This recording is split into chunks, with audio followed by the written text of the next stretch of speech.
অল্প করে সিদ্ধ করে নেব। তারপর হলুদ, নুন আর সামান্য মিঠা আতর দিয়ে আলুগুলো সিদ্ধ করতে ঢাকা দেব। এরপর চিকেন কিমাটাকে বোমের আকারে গড়ে নেব সামান্য হলুদ দিয়ে। তারপর আলুগুলোকে একটি প্লেটে তুলে রাখবো। তারপর ওই জলেতেই আরেকটু জল দিয়ে চিকেন বোমগুলো দিয়ে ভালো করে সিদ্ধ করে তুলে নেব। তারপর পেঁয়াজ কেটে নেব।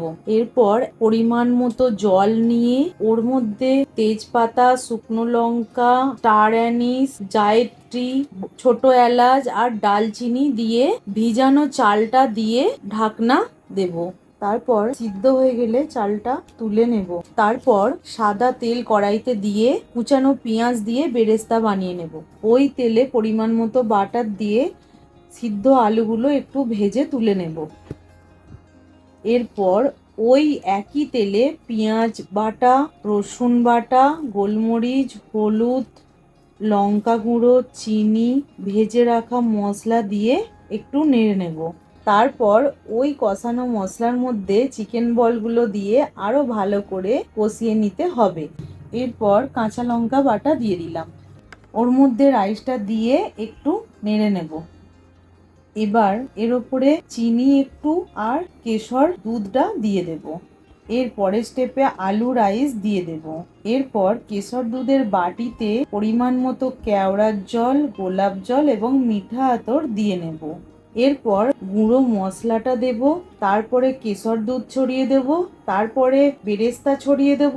সামান্য চিনি ছড়িয়ে দেব। এরপর ধনেপাতা আর পুদিনা পাতা কুচো ছড়িয়ে দিয়ে আমি কড়াইটা ঢাকনা দিয়ে দেব। দম দেওয়ার জন্য বিরিয়ানির কড়াইটা একটি তাওয়ায় 30 মিনিট বসিয়ে নিতে হবে। তারপর ওই কড়াইটা নামিয়ে ঢাকনা খুলে পরিমাণ মতো গাওয়া ঘি দিয়ে ঢাকনা বন্ধ করে 10 মিনিট রেখে দিতে হবে। এরপর আমরা ঢাকনা খুলে বিরিয়ানিটা পরিবেশন করব।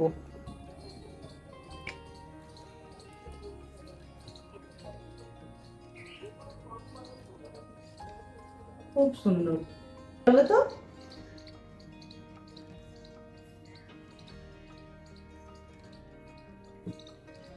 তোমার হাতে বিরিয়ানিটা আরো ভালো লাগে। তাই? হ্যাঁ। তাহলে রোজের বানাতে হবে এরকম বিরিয়ানি তোমার জন্য, নাকি? হ্যাঁ।